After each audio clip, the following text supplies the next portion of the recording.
တရုတ်နိုင်ငံကပြောတဲ့တည်ငြိမ်ရေးဆိုတာကရေရှည်အတွက်တကယ်ခိုင်မာပါမလားရှင်အဓိကအင်အားစုတွေမပါဝင်တဲ့ရွေးကောက်ပွဲကနေရလာတဲ့တည်ငြိမ်မှုမျိုးကရေရှည်မှာပိုကြီးမားတဲ့ပဋိပက္ခတွေအတွက်မီးမွေးပေးတယ်လို့ခင်မနေဘူးလားဒါတိတ်ကောင်းတဲ့မိကုံပါပဲလိလာသူတွေကလည်းဒီအချက်ကိုပဲထောက်ပြကြတယ်တရုတ်နိုင်ငံကလိုချင်တဲ့တည်ငြိမ်ရေးဆိုတာကရေတိုတည်ငြိမ်ရေး short term stability တာဖြစ်နိုင်တယ်ရေရှည်တည်တံ့ခိုင်မြဲတဲ့ငြိမ်းချမ်းရေး sustainable peace အတွက်ကတော့အားလုံးပါဝင်တဲ့နိုင်ငံရေးဖြည့်ရှင်းမှုတစ်ခုလိုအပ်တယ်ဆိုတာကိုအနောက်နိုင်ငံတွေကထောက်ပြနေတာပါအဲ့ဒီနေရာမှာပဲယူရှာရဲ့ယက်တီချက်ကပိုပြီးထင်ရှားလာတယ်ယူရှာကတော့စစ်ကောင်စီရဲ့ရွေးကောက်ပွဲကိုအထင်ရှားဆုံးနဲ့အပွင့်လင်းဆုံးထောက်ခံသူပါပဲနိုင်ငံရွေးကောက်ပွဲကော်မရှင်တွေကြားပူးပေါင်းဆောင်ရွက်မှုတွေလုပ်ပြီးသူတို့ရဲ့ data တွေဩဇာလမ်းမှုကိုဖျက်ချင်တဲ့သဘောထားကိုတွေ့ရပါတယ်ဗျဒီအခြေအနေကိုခြုံပြီးကြည့်လိုက်ရင်နိုင်ငံတကာရဲ့တုံ့ပြန်မှုဟာ democracy စံနှုန်း democratic principles နဲ့လက်တွေ့ကျတဲ့တည်ငြိမ်ရေး pragmatic stability ဂျားကသဘောတရားကြီးရပြိုင်ပွဲကြီးတစ်ခုလိုဖြစ်နေတာပေါ့နော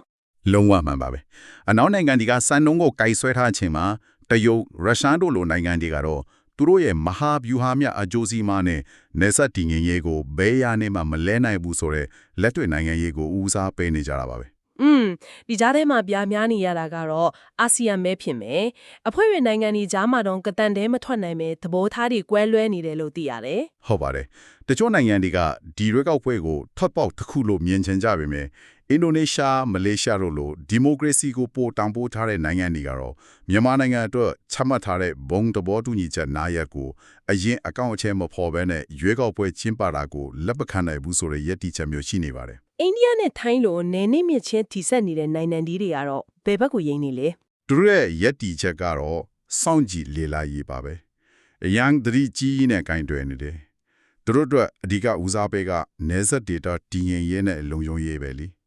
ဒါကြောင့်ရွေးကောက်ပွဲကိုပြောင်းကျချက်ထောက်ခံတာကန့်ကွက်တာမျိုးမလုပ်ပဲလက်ရှိအခြေအနေကိုစောင့်ကြည့်ပြီးသူတို့ရဲ့အမျိုးသားအကျိုးစီးပွားကိုပဲရှေ့ရှုလှုပ်ဆောင်နေတဲ့ပုံစံမျိုးပါကဲနိုင်ငံတကာမှာတော့ immunity default ထိကွဲပြားနေတာကပြည်တွင်းနိုင်ငံရေးအခင်းချင်းဘလောက်တောင်ရှုပ်ထွေးနေလဲဆိုတာကိုပိုပေါ်လွှင်းစေတာပေါ့အထူးသဖြင့်2023ခုနှစ်ကထုတ်ပြန်ခဲ့တဲ့နိုင်ငံရေးပါတီများမှပုံတင်ခြင်းဥပဒေတစ်ကနိုင်ငံရေးကစားကွင်းတစ်ခုလုံးကိုမြေလှန်ပြီးအသစ်ပြန်ဆွဲလိုက်တယ်လို့ပဲနော်ဟုတ်ပါတယ်အဲ့ဒီဥပဒေတစ်က game ရဲ့စီးမြင်တွေကိုလုံးဝပြောင်းပြလိုက်တာပါပါတီတိုင်းမှပုံတင်အသစ်ပြန်တင်ရမယ်ဆိုတဲ့အချက်ကပဲအရင်ကအင်အားကြီးပါတီတွေနဲ့ပါတီငယ်တွေရဲ့ကံကြမ္မာကိုလင်းခွဲလိုက်သလိုဖြစ်သွားတယ်နိုင်ငံရေးမှာတက်ရောက်မှုအကြီးကြီးပဲဒီဆုံးဖြတ်ချက်ရဲ့နောက်ဆက်တွဲကပါတီဖြစ်လာနိုင်လဲရှင် NLD ဘကတော့သူတို့ရဲ့ရည်တည်ချက်ကရှင်းပါတယ်သူတို့ကအနာသိမ်းမှုကိုတရားမဝင်ဘူးလို့သတ်မှတ်ထားတဲ့အတွက်အဲ့ဒီကနေစင်တက်လာတဲ့ဘယ်ဥပဒေဘယ်ရွေးကောက်ပွဲကိုမှအတိမမပြုဘူးပါဝင်မှာမဟုတ်ကိုဆိုတာကိုခိုင်ခိုင်မာမာဆုံးဖြတ်ခဲ့တာပါဒါကြောင့်ပါတီမှပုံတင်ပြန်မတင်ခဲ့ဘူးဆိုတော့ဒီဆုံးဖြတ်ချက်ရဲ့ကြိုးဆက်ကတော့နိုင်ငံရဲ့မဲဆန္ဒရှင်အများစုကိုကိုစားပြုတဲ့အင်အားစုကြီးဒီရွေးကောက်ပွဲဖြစ်စဉ်ထဲမှာပါဝင်တော့မှာမဟုတ်ဘူးဆိုတဲ့အချက်ပါပဲ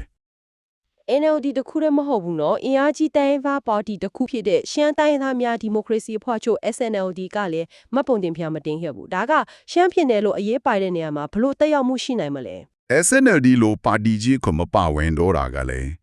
ဒီရွေးကောက်ပွဲရဲ့အားလုံးပါဝင်နိုင်မှုကိုအကြီးအကျယ်မေခွန်းထုတ်เสียဖြစ်စေတဲ့အချက်တစ်ချက်ပါပဲ SNLD ကချမ်းပြည်နယ်မှာဩဇာကြီးတဲ့ပါတီဖြစ်ပြီးတိုင်းရင်းသားခွင့်ရတဲ့အဓိကထောက်ဆိုနေတဲ့အတန်တစ်ခုဖြစ်တယ်ဥပဒေပါကန်တဲ့ချက်ဒီလက်ရှိနိုင်ငံရေးအခြေအနေတွေကြောင့်သူတို့အနေနဲ့ပါဝင်မှုမဖြစ်နိုင်ဘူးလို့ဆုံးဖြတ်ခဲ့တာပါဒါကြောင့်အခုနိုင်ငံရေးကွင်းထဲမှာအရင်ကအဓိကကစားသမားကြီးနှစ်ယောက်ဖြစ်တဲ့ energy နဲ့ SNLD မရှိတော့တဲ့အတွက်နိုင်ငံရေးကိုစားပြုမှုမှာကွက်လက်ကြီးတစ်ခုဖြစ်သွားစေတယ်ကဲဒီလိုကစားသမားကြီးတွေမရှိတော့တဲ့ကွက်လက်ထဲမှာဘယ်သူတွေဝင်ရောက်လာကြသလဲလက်ရှိမှာတော့ပြည်ထောင်စုကြံ့ခိုင်ရေးနဲ့ဖြန့်ဖြိုးရေးပါတီ USDP ကအင်အားကြီးဆုံးနဲ့ပြင်ဆင်မှုအကောင်းဆုံးပါတီဖြစ်တဦးသေးပြေးလမ်းပေါ်မှာရှိနေပုံရတယ်ရှင်းပါတယ်ဗျာလက်ရှိခြေဒီမှာသူတို့ကအတားအဆီးမရှိလွတ်လွတ်လပ်လပ်လှုပ်ရှားနိုင်တဲ့တခုတည်းသောပါတီဖြစ်နေတယ်ပြီးတော့စစ်တပ်နဲ့နှီးဆက်တဲ့ပါတီတွေတိုင်းသားပါတီငယ်တချို့တဲ့မဟာမိတ်ဖွဲ့ပြီးရွေးကောက်ပွဲအတွက်ကြိုတင်ပြင်ဆင်မှုတွေအရှင်အဟုန်နဲ့လုပ်နေတာတွေ့ရပါတယ်သူတို့အတွက်ကတော့ဒါဟာပြိုင်ဘက်မရှိတဲ့အခွင့်အရေးတစ်ခုလိုဖြစ်နေတာပေါ့ ဒါပေမဲ့အောင်းဖေးကောင်းတာကပါတီငယ်၄ပေကျော်လောက်မပွန်တင်ခွင့်ရထားတယ်လို့လည်းသိရတယ်အရင်ရွေးကောက်ပွဲတွေမှာနေရာမရခဲ့တဲ့ပါတီငယ်တွေအများအပြားအခုလိုအငင်းပွားဖွယ်ရရွေးကောက်ပွဲတွေကိုဝင်လာအောင်အဓိကတွန်းအားပေးနေတဲ့အချက်ကဘာဖြစ်မလဲရှင်အဓိကတွန်းအားကတော့ဒီတစ်ခုရွေးကောက်ပွဲမှာကျင့်သုံးမဲ့အချိုးကျကိုစားပြုစနစ် PR စနစ်ပါပဲဒါကပါတီငယ်လေးတွေအတက်တော်ထီပေါက်ထလို့မျိုးလဲချက်တစ်ခုဖြစ်နေတာပါခုနကပြောသွားတဲ့အထဲမှာပါတီငယ်40ကျော်က PR စနစ်ကြောင့်ဝင်လာကြတယ်လို့ဆိုသွားတယ်ဒါကစိတ်ဝင်စားစရာပဲဒီ PR စနစ်ဆိုတာကအရင်စနစ်နဲ့ဘာတွေကွာခြားပြီးနိုင်ငံရေးအခင်းကျင်းကိုဘလို့ပုံဖော်ပြောင်းလဲနိုင်လို့ပါတီငယ်တွေရဲ့ဒီလောက်ဆွဲဆောင်မှုရှိနေရတာလေ PR စနစ်ရဲ့အဓိကရည်ရွယ်ချက်ကတော့ရှင်းပါတယ်2015နဲ့2020ရေကောက်ပွဲတွေမှာ NLD ပါတီတစ်ခုတည်းကမဲဆန္ဒနဲ့အများစုမှာအဖျက်အသက်အနိုင်ရပြီးအစိုးရဖွဲ့နိုင်တဲ့အထိအမတ်နေရတဲ့အကုန်လုံးညီပါရတော့တဲ့အခြေအနေမျိုးဟုထပ်ပြီးမဖြစ်အောင်တားဆီးဖို့တာပဲအရင် FPTP First Past the Post System ကမဲတပြားအတာနဲ့နိုင်ရင်တောင်အဲ့ဒီမဲဆန္ဒနဲ့အမတ်နေရတစ်ခုလုံးကိုအနိုင်ရပါတီကရသွားတာရှုံးတဲ့ပါတီတွေမဲတွေကအလားစားဖြစ်သွားတယ်လေအခု PR စနစ်ကြတော့အဲ့လိုမဟုတ်တော့ဘူးပေါ့ဟုတ်တယ် PR စနစ်မှာတော့တနိုင်ငံလုံးတမဟုတ်ပြည်နယ်တိုင်းအလိုက်ပါတီတစ်ခုကရရှိတဲ့စုစုပေါင်းမဲရဂိုင်းနှုန်းကိုကြည့်ပြီးအဲ့ဒီရဂိုင်းနှုန်းလိုက်လွတ်တော်တွေကအမတ်နေအောင်ခွဲဝေပြီးမှာပါဥပမာပါတီတစ်ခုကမဲဆဲရဂိုင်းနှုန်းရရင်လွတ်တော်ထဲမှာအမတ်နေရာဆဲရဂိုင်းနှုန်းရမယ်ဒါကြောင့်ပါတီငယ်လေးတွေကတနိုင်ငံလုံးမှာမဲနည်းနည်းစီရရင်တောင်အဲ့ဒီမဲတွေကိုစုပေါင်းပြီးအမတ်နေရာနည်းငယ်လို့တော့ရနိုင်ကောင်းရဲ့ဆိုတဲ့မျောလင်းချက်နဲ့ဝင်လာကြတာချိပါတယ်ကောင်းပြီ theory အရာတာပါတီစုံကိုအားပေးပုံရတယ်ဒါကပါတီစုံပါဝင်တဲ့ညွန့်ပေါင်းဆိုရ coalition government ပုံစံမျိုးကိုဦးတည်သွားနိုင်တယ်လို့ဆိုလိုတာလားဒါပေမဲ့မြန်မာနိုင်ငံရဲ့လက်ရှိအခြေအနေမှာအာဏာယူထားတဲ့အင်အားစုအတွက်ဒီစနစ်ကဘလို့အတုံးတက်သွားနိုင်မလဲတကယ်ပဲအာဏာခွဲဝေမှုကိုဖြစ်စေမှာလားဒါမှမဟုတ်အတိုက်ခံတွေကိုအင်အားချိနေသွားအောင်လုပ်တဲ့နီးလန်းတစ်ခုဖြစ်သွားနိုင်မလားချင်းဒါက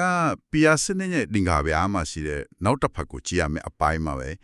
theory အရညွန့်ပေါင်းအစိုးရဖြစ်နိုင်ရရှိပေမဲ့လက်တွေ့မှာတော့ဒီစနစ်ကအတိုက်ခံအင်အားစုတွေကိုအစိတ်စိတ်အမွာဖြစ်သွားစေနိုင်တဲ့အနေရရှိနေတယ်ဒါကိုဘောလုံးပွဲတစ်ပွဲနဲ့ဥပမာပေးရရင်အရင်ကအတိုက်ခံတွေက NLD ဆိုတဲ့အသင်းကြီးတစ်သင်းနဲ့အနေနဲ့ကစားနေတာအခု PR စနစ်ကြတော့ကစားသမားကောင်းတွေကိုအသင်းငယ်လေးတွေအများကြီးစီဖြန့်ကွက်လိုက်လို့ပဲအသင်းထဲမှာကစားသမားကောင်းတယောက်နှစ်ယောက်တော့ရှိနိုင်ပေမဲ့စူးစီးမှုမရှိတော့တဲ့အတွက်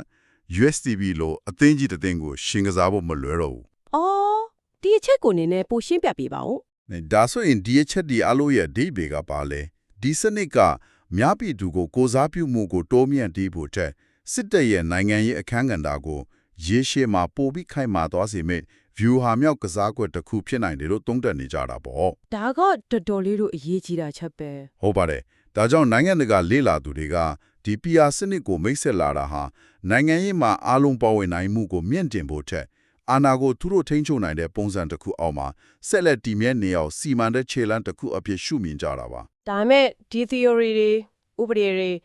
ကစားကွက်တွေအပြင်လက်တွေ့မြေပြင်မှာရင်ဆိုင်နေရတဲ့အကြီးမားဆုံးစိန်ခေါ်မှုတွေလည်းရှိနေသေးတယ်မဟုတ်လားအထူးသဖြင့်လုံခြုံရေးပေါ့ဒီစနစ်တွေဘလောက်ကောင်းကောင်းလူတွေကလုံခြုံခြုံမဲထည့်လို့မရရင်ဘာမှအဓိပ္ပာယ်မရှိတော့ဘူးလေဒါကအရေးကြီးဆုံးနဲ့အခက်ခဲဆုံးအပိုင်းပါပဲစာဝတ်ပေါ်တဲ့အစီအစဉ်နဲ့လက်တွေ့မြေပြင်ကအခြေအနေကလုံးဝထပ်တူကြမနေပါဘူးပါတီတွေတဲ့နေမြနာအပြားကိုမဲဆွယ်စီယုံရေးစိန်ဖို့လုံခြုံရေးကအကြီးမားဆုံးအခက်ခဲဖြစ်နေတယ်နိုင်ငံရေးနေရာတော်တော်များများမှာတိုက်ပွဲတွေနေ့စဉ်နဲ့အများဖြစ်ပွားနေပြီးတော်လန်ရေးနာစုတွေခိန်းချုပ်ထားတဲ့ဒေသတွေအများအပြားရှိနေတယ်အဲ့ဒီလိုနေရာတွေမှာမဲယုံဖွင့်လှစ်နိုင်ဖို့တော့မလွယ်ပါဘူးဒါဆိုရင်မဲဆွယ်စီယုံရေးမပြောနဲ့နိုင်ငံသားတိုင်းမဲပြခွင့်ရဖို့တော့မသေးချတဲ့အခြေအနေမှာရှိနေရပေါ့လုံးဝမှန်ပါတယ်နိုင်ငံရဲ့နယ်မြေအတော်များများကိုလွှမ်းခြုံနိုင်တဲ့ရွေးကောက်ပွဲတစ်ခုဖြစ်လာဖို့အလွန်ခက်ခဲပါတယ်လုံခြုံရေးအရမဲယုံမဖွင့်နိုင်တဲ့မဲမဖွင့်နိုင်တဲ့ဒေသတွေအများအပြားရှိလာနိုင်တယ်အဲ့ဒီအခါရွေးကောက်ပွဲကထွက်လာတဲ့ရလဟာတနိုင်ငံလုံးကိုကိုစားပြုနိုင်ရလားတရားဝင်ရလားဆိုတဲ့မေးခွန်းတွေကပိုပြီးကျယ်ကျယ်လောင်လောင်ထွက်ပေါ်လာမှာပါကောင်းပါပြီအခုဆွေးနွေးခဲ့တာတွေကိုအနှစ်ချုပ်ပြန်ကြည့်အောင်ဒီနေ့ဆွေးနွေးခဲ့တဲ့အချက်အလက်တွေအရဒီရွေးကောက်ပွဲဟာနိုင်ငံတကာရဲ့ထောက်ခံမှုအပြည့်အဝမရဘူးပြည်တွင်းကအဓိကအတိုက်ခံတွေလည်းမပါဝင်ဘူးပြီးတော့လက်တွေ့မြေပြင်မှာလည်းလုံခြုံရေးစိန်ခေါ်မှုတွေအများကြီးနဲ့ရင်ဆိုင်နေရတဲ့အခြေအနေမှာရှိနေပါတယ်ဒီအခြေအနေတွေပေါ်မူတည်ပြီးလေ့လာမှုတွေကဘယ်လိုနေကုန်းချုပ်သုံးသပ်ကြပါသလဲလေ့လာစုများစုရဲ့သုံးသပ်ချက်ကတော့တူညီကြပါပဲဗျသူတို့ကဒီရွေးကောက်ပွဲဟာနိုင်ငံရေးအရာတရားဝင်မှုရှာဖွေတာတဲ့ အာဏာကိုပုံစံတစ်မျိုးနဲ့ဆက်လက်ထိန်းချုပ်ဖို့ကြိုးပမ်းမှုတစ်ခုအဖြစ်ရှုမြင်ကြတယ်ဆိုလိုတာကစစ်အုပ်ချုပ်ရေးပုံစံကနေရွေးကောက်ခံအစိုးရပုံစံကိုပြောင်းလဲပြလိုက်ပေမဲ့အာဏာရဲ့အနှစ်သာရကတော့သူတို့လက်ထဲမှာပဲဆက်ရှိနေအောင်စီစဉ်ထားတဲ့နိုင်ငံရေးခြေလှမ်းတစ်ခုလို့မြင်ကြတာပါ ဒီသုံးသက်ချက်အရဆိုရင်ရွေးကောက်ပွဲပြီးသွားရင်တောင်တိုင်းပြည်အတွက်တည်ငြိမ်အေးချမ်းရေးရလာဖို့ကခက်ခဲနေဦးမယ်ဆိုတဲ့သဘောလားရှင် အလွန်ခက်ခဲပါလိမ့်မယ်။ဘာဖြစ်လို့လဲဆိုတော့ဒီရွေးကောက်ပွဲကနိုင်ငံရေးပြည်ပခါရဲ့အရင်အမြင့်တွေကိုဖြည့်ရှင်းပေးနိုင်မှာမဟုတ်လို့ပါပဲ။အဓိကအတိုက်ခံအင်အားစုတွေတိုင်းရင်းသားလက်နက်ကိုင်အဖွဲ့အစည်းတွေအများစုကဒီဖြစ်စဉ်ကိုလက်မခံတဲ့အတွက်ရွေးကောက်ပွဲအလွန်ကလာမှာလဲနိုင်ငံရေးအရာရောစီအရာပါထိတ်တိုက်တွေ့ဆုံမှုတွေဆက်ရှိနေအောင်မှာဖြစ်ပါတယ်။ဒါကြောင့်ငင်းချမ်းရေးနဲ့တည်ငြိမ်ရေးကတော့အလန်းဝေးနေအောင်မှာပါ နောက်ဆုံးအနေနဲ့စဉ်းစားစရာတစ်ခုမေးချင်ပါတယ်ဒီအချက်တီအားလုံးကကျမတို့အတွက်အရေးကြီးတဲ့မေးခွန်းတစ်ခုကိုမေးလာစေပါတယ်အခုလိုဖီယာစနစ်ကိုတုံးပြီးပါတီငယ်လေးတွေရဲ့ကိုစားပြုမှုကိုတိုးမြင့်ဖိမယ်လို့ဆိုပေမဲ့လက်တွေ့မြေပြင်မှာမဲပေးခွင့်ရှိသူအများပြအထူးသဖြင့်ပဋိပက္ခတန်ကိုအစိုးဆုံးခံရတဲ့တိုင်းရင်းသားဒေသတွေကပြည်သူတွေဟာမဲကင်းလုံခြုံစွာမဲပေးနိုင်ခြင်းမရှိတဲ့အခါအဲ့ဒီနေ့ထပ်ပေါ်လာမဲ့ကိုစားပြုမှုဆိုတာဟာတကယ်ရောအဓိပ္ပာယ်ရှိရလားဆိုတဲ့မေးခွန်းပဲဖြစ်ပါတယ်